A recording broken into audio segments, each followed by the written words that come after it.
This is a guide to everything I've learned in the past 3 years about investing, like the do's and the don'ts that I'm gonna tell you right now. For example, you have a mystery ticket valued at 10 million. People are selling it at 12 million. The early ones realize that people are actually buying them for 12 million instead of 10 million. That's supply and demand. In this case, it means that the demand is higher compared to the supply, so the price goes up. If the supply is low but the demand is also low, the item will also be at a low price. Like this huge student corgi, 720 exists, but it's worth 311 million. Compare that to a huge storm agony that has 1.5 thousand in existence but is worth 2 billion. In this case, the demand is very high.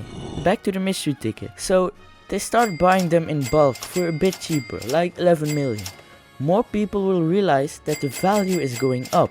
So you kinda got this big pyramid of people buying it off each other, till the demand goes down a bit and the price averages out. But the people at the bottom of the pyramid are the late ones that took an L. So you don't want to be down there. You want to build a intuition, meaning a feeling to know what will do well in the market and what won't do well.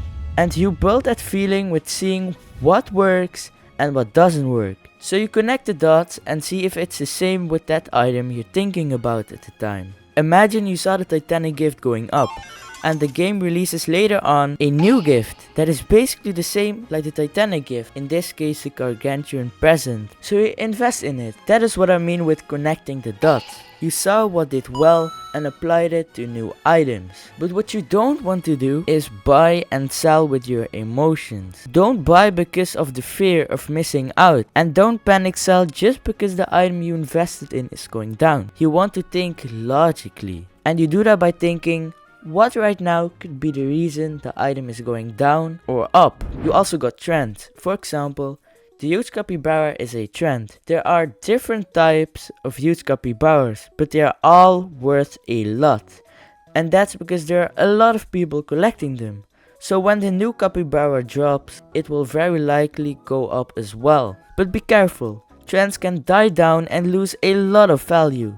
So it is still risky to go in on trends. But when it pays good. So you want to invest in items that are about to go limited, that you think will go up. In my opinion, good limited items that are easy to make a profit on are useful enchants. Enchants that can be used whenever and doesn't depend on market value and trends. A good example is the magnet enchant. Everyone needs it, and if everyone needs it, the demand is likely going to be higher than the supply. Therefore, it is going up in value when it becomes limited. But not every limited item will go up. There are hundreds of huges that are limited that never went up, with every month they're releasing new items that will go limited. So just because something will go limited isn't enough reason for it to go up in value. You also got inflation and deflation.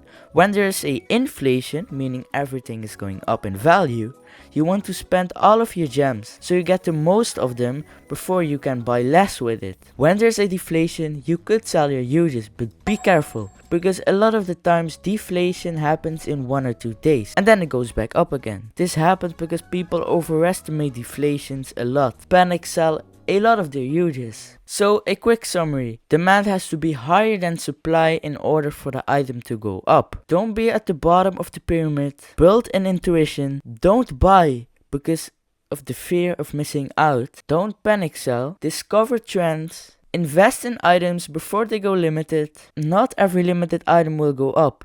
Sometimes being limited shouldn't be the only reason you think why something will go up. And that was my guide to investing.